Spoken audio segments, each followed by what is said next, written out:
You Prabhas, I love you Prabhas. Cinema మాత్రం ramp అన్న. ప్రభాస్ అని ఎలా చూడాలనుకున్నాం అలా చూపించాడు. మారుతి షాప్ మాత్రం గుడి కట్టాలి కానీ డబ్బులు లేవు ఇప్పుడు, కానీ డబ్బులు వచ్చాం కట్టేస్తారు. క్రొకడైల్ ఫైట్ సీన్ మాత్రం ఎవరు క్వశ్చన్ చేయలేదు ఇంతవరకు, ఎక్కడ అలా ఉంది చూడన్న. సమ్మర్ మ్యూజిక్ మాత్రం హైలైట్ అన్న. ఫైట్ సీన్ కుత్త ర్యాంప్ అయ్యా, ర్యాంప్ ఉన్నాయి.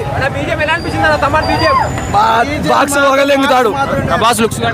ప్రభాస్ లుక్స్ ఏంటి, ఆయన డ్రెస్ సెన్స్ ఏంటి, మొత్తం హీరోయిన్ సెక్స్ ఏంటి, ఇద్దరు హీరోయిన్లు అయితే ముగ్గురు హీరోయిన్లు పెట్టారు.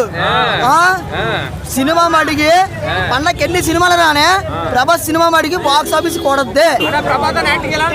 ప్రభాస్ అనే యాక్టింగ్ చింపేశాడు. ఒక డార్లింగ్, ఒక మిర్చిలో ఎలా చూసామో అన్నను మళ్ళీ చాలా రోజుల తర్వాత చూస్తున్నాం. అన్న India biggest super star dinosaur. Music అన్న మైండ్ బ్లోయింగ్ అన్న.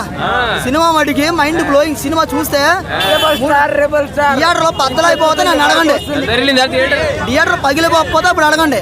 అక్కడ తమన్నా దేవియా ఎవరు కాదు, అక్కడ స్క్రీన్ మీద పడేది ప్రభాస్. డైనోసార్ బాక్స్ ఆఫీస్ కూడద్దే అన్న. మూవీ మినిమం 1000 కోట్లు అన్న. హారర్ అంటే ఇప్పుడు వచ్చి హారర్ మూవీ ఏది 1000 కోట్లు కొట్టలేదు. ఫస్ట్ టైం కొట్టబోతుంది అది టాలీవుడ్ నుంచి. పేరుతోటే రికార్డు కొట్టేస్తామన్నా. మాకు మ్యూజిక్ థియేటర్లు బ్లాస్ట్. తమన్ బీజిఎం కి కాదు సార్, అన్న ఎంట్రీకే డైరెక్ట్ బ్లాస్ట్ థియేటర్. ఈ వీడియో మీకు నచ్చితే లైక్ చేయండి. అలాగే మరిన్ని టాలీవుడ్ అప్డేట్స్ కోసం మా ఛానల్ సబ్స్క్రైబ్ చేసుకోండి.